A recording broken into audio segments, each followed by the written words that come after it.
YouTube channel M classes में। तो finally बच्चों 12th क्लास आज बायोलॉजी का जो पेपर था आपका वो कंप्लीट हो चुका है। हम इस वीडियो के अंदर आज इस पूरे पेपर का आपको कंप्लीट सॉल्यूशन करवाने वाले हैं। 100% बच्चों को करेक्ट आंसर की बताई जाएगी और पूरे पेपर का अच्छे से एनालिसिस किया जाएगा। तो आप सभी बच्चे अपना पेपर लेकर बैठ जाइएगा और ये मैच कीजिएगा आपने कितना सही बनाया है, कितना आपके क्वेश्चन गलत हुए हैं। और वीडियो को लाइक और चैनल को सब्सक्राइब भी आप जरूर कर दीजिएगा। तो देखिएगा आज के जो पेपर का सॉल्यूशन है बच्चों, जो पेपर का लेवल रहा वो मॉडरेट लेवल पेपर था, ना इजी था ना हार्ड था, मीडियम साइज का पेपर रहा। सबसे पहले आपका आया था सेक्शन ए। सेक्शन ए के अंदर आपके 16 क्वेश्चन थे ऑब्जेक्टिव और बाकी क्वेश्चन रिक्त स्थान थे और 1 मार्क्स वाले क्वेश्चन थे। अब हम इनको सभी क्वेश्चन को अच्छे से डिस्कस करने वाले हैं। तो देखिए आपका पहला क्वेश्चन क्या है। हेलो दोस्तों, पहला क्वेश्चन है गैर एल्ब्यूमिनस बीज का उदाहरण है।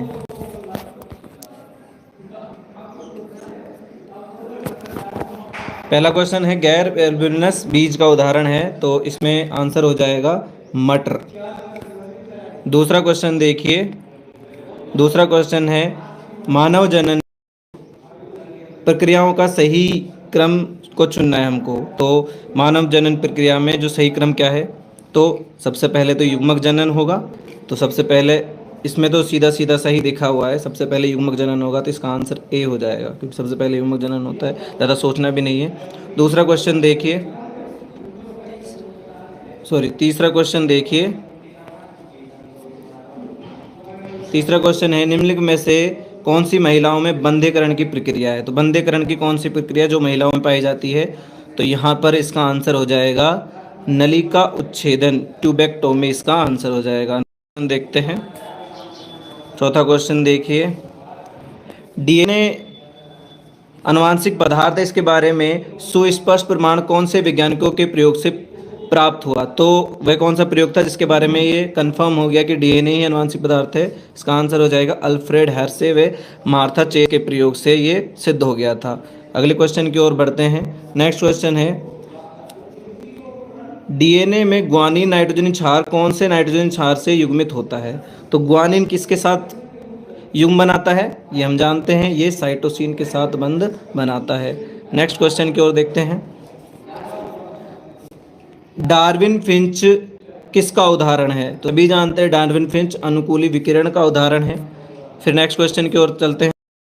रोग इनमें से कौन सा है। तो जीवाणु जनित रोग डिप्थीरिया है, अमीबा से होता है, मलेरिया प्रोटोजोआ है और एस्केरिस ये एस्केलमेंथिस का हो जाएगा। नेक्स्ट क्वेश्चन की ओर देखते हैं। निम्नलिखित में से कौन सा सूक्ष्मजीव सिट्रिक अम्ल का उत्पादन करता है। तो कौन सा सूक्ष्मजीव है जो सिट्रिक अम्ल का उत्पादन करता है, तो ये है एस्परजिलस नाइजर। नेक्स्ट क्वेश्चन की ओर देखते हैं। एगारोज जेल किससे प्राप्त किया जाता है। तो एगारोज जेल समुद्री घास से प्राप्त किया जाता है। नेक्स्ट क्वेश्चन की ओर बढ़ते हैं। जैव प्रौद्योगिकी द्वारा तैयार गोल्डन राइस में प्रचुर मात्रा में होता है, क्या होता है, विटामिन ए होता है। क्या होता है, विटामिन ए। नेक्स्ट क्वेश्चन की ओर देखते हैं। समष्टि घनत्व को घटाने वाले प्रक्रमों का सही समूह कौन सा है। तो यहाँ पर एक तो मृत्यु दर होगा और दूसरा उत्प्रवासन हो जाएगा, ये आंसर हो जाएगा। फिर नेक्स्ट क्वेश्चन देखते हैं। समष्टि पारस्परिक क्रिया जिसमें दोनों जातियों को लाभ होता है, तो वह कौन सी क्रिया है जिसके द्वारा दोनों को लाभ होता है, वह है सहोपकारिता। नेक्स्ट क्वेश्चन देखिए। मानव निर्मित पारितंत्र का उदाहरण है। तो मानव निर्मित पारितंत्र का उदाहरण क्या हो जाएगा, एक्वेरियम या जल जीवशाला। नेक्स्ट क्वेश्चन देखिए। खाद्य श्रृंखलाओं के प्राकृतिक अंतर संबंध को क्या कहते हैं। तो जब एक से ज़्यादा खाद्य श्रृंखलाएं मिलती है तो खाद्य जाल या आहार जाल का निर्माण करती हैं। Next question. दक्षिण अफ्रीका के जोहान्सबर्ग में सतत विकास पर विश्व शिखर सम्मेलन कब आयोजित हुआ। तो कब आयोजित हुआ,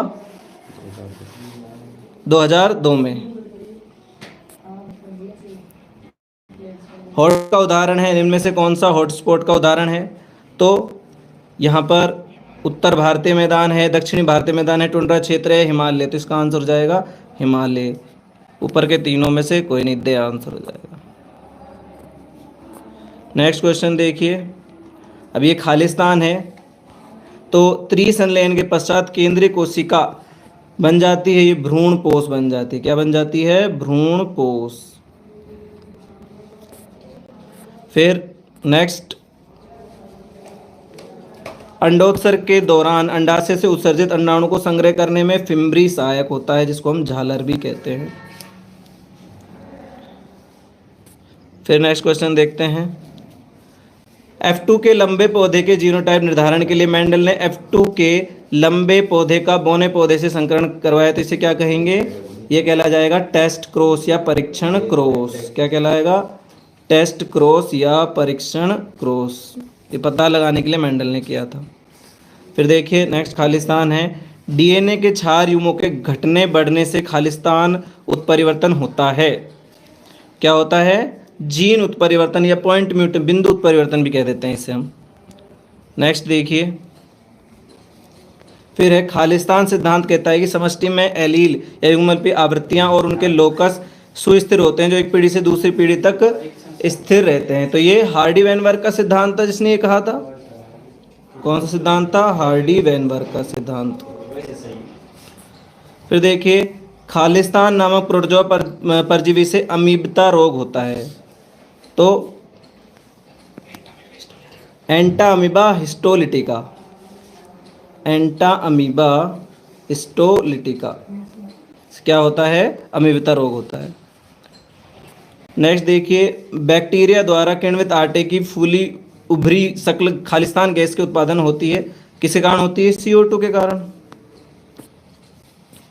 फिर देखिए नेक्स्ट क्वेश्चन, आणविक कैंची कहे जाने वाले खालिस्तान एंजाइम की खोज से डीएनए की विशिष्ट जगहों पर काटना संभव होगा, तो रेस्ट्रिक्शन एंडोन्यूक्लियेज, रेस्ट्रिक्शन एंडोन्यूक्लियेज एंजाइम जो है उसी को हम आणविक कैंची कहते हैं, तो उसी के द्वारा डीएनए काटा गया। जीव जिस जीन द्वारा कूटबद्ध होते हैं उसे क्राइजीन कहते हैं, तो यहाँ पर क्राइजीन आ जाएगा। बेसोरस थुरंजिस से, और मत्स्य पालन के उद्देश्य से अफ्रीकन कैटफिश खालिस्तान को हमारी नदियों में लाया गया, तो ये क्या है? कलेरियस। ये बहुत ही अंदर से पूछा गया क्वेश्चन है, कलेरियस गैरीपाइनस।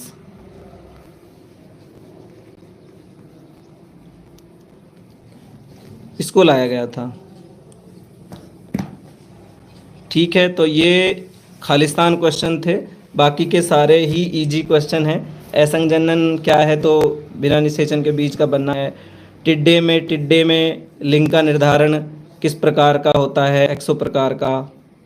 आरएनए का वह प्रकार जो अमीनो अम्लों के लाने व अनुवांशिक से कूट के पढ़ने का काम करता है, टीआरएनए हो जाएगा। उसके बाद डीएनए में न्यूक्लियोसाइड व फास्फेट समूह के बीच उपस्थित बंध को फॉस्फोएस्टर बंध। होमो इरेक्टस मानव की दिमागी क्षमता 900 से 1000 सीसी होती है। तुल्य रूपता शक्ति है, तो ऐसे अंग जो जिनकी उत्पत्ति अलग अलग होती है लेकिन कार्य समान होते हैं। सक्रिय प्रतिरक्षा को परिभाषित करना है, तो सक्रिय प्रतिरक्षा क्या होती है? जिसमें हमारा इम्यून सिस्टम खुद भाग लेता है, जिसमें एंटीबॉडीज़ का निर्माण होता है। ब्रेड बनाने के लिए उपयोग में लिए जाने वाले सूक्ष्म जीव का नाम बताइए। सैकेरोमाइसिस सेरेविस।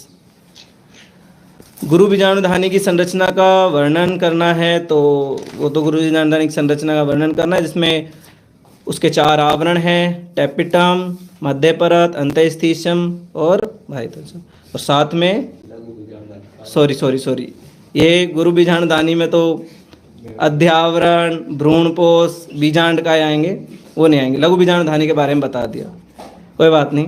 एक परागकोश की अनुप्रस्थ काट का नामांकित चित्र बनाइए, तो परागकोश के अनुप्रस्थ काट का यहाँ पर आप वो सारी टेपिटम है, मध्य परत है, अंतःस्थीशम यहाँ दर्शाते हो। इसमें सहायक जनन प्रौद्योगिकी के 3 उदाहरण देने आपको, तो इसमें तुमको भाई टेस्ट ट्यूब बेबी आ जाती है, जिफ्ट, गिफ्ट, AI, काफ़ी सारी विधि इसमें आ जाती हैं, तो 3 के नाम लिखने हैं।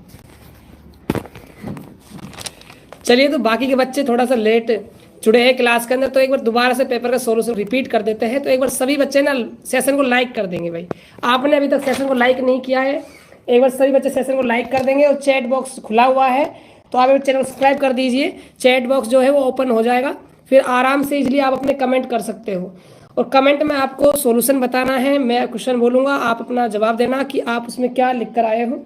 तो सबसे पहला क्वेश्चन है आपका कि गैर एल्ब्यूमिनस बीज का उदाहरण है। तो ऑप्शन है गेहूं, मक्का, मटर, अरहर। तो बताइए इसका सही जवाब क्या हो जाएगा, कमेंट कीजिए। क्वेश्चन नंबर फर्स्ट का आंसर क्या होगा भाई, इसका आंसर हो जाएगा भाई मटर। ऑप्शन नंबर यदि आप सही कर आए हो तो आपका। चलिए भाई अगले क्वेश्चन की बात करते हैं। अगला क्वेश्चन है हमारे सामने कि मानव जनन प्रक्रिया के सही क्रम को चुनिए। जो मानव में जनन प्रक्रिया होती है उसका जो ऑर्डर होता है वो ऑर्डर आपको बिल्कुल करेक्ट जो ऑर्डर है वो आपको पहचानना है। तो बताइए कमेंट करके आप इसका जो करेक्ट ऑर्डर है जनन का क्या लिख कर आए थे। तो क्वेश्चन नंबर जो सेकंड है इसका होगा भाई, पहले आपका ऑप्शन नंबर ए आएगा, ठीक है। ऑप्शन नंबर यदि आप ए कर आए हो तो बिल्कुल सही हो जाएगा। चलिए भाई अगला क्वेश्चन क्या है, अगला क्वेश्चन है निम्नलिखित में से कौन सी महिलाओं में बंधे प्रक्रिया है, बंधेकरण की प्रक्रिया आपको बतानी है। तो क्वेश्चन नंबर थर्ड का जो सही आंसर होगा वो होगा नलिका उच्छेदन। ऑप्शन नंबर आपका बे बिल्कुल सही आंसर हो जाएगा। चलिए भाई बताइए अगला क्वेश्चन क्या है, फोर्थ आपका। इसमें आपको डीएनए आनुवांशिक पदार्थ के इसके बारे में सुस्पष्ट प्रमाण कौन से वैज्ञानिक के प्रयोगों से प्राप्त हुए हैं। तो कौन से वैज्ञानिक के प्रयोग से प्राप्त हुए हैं,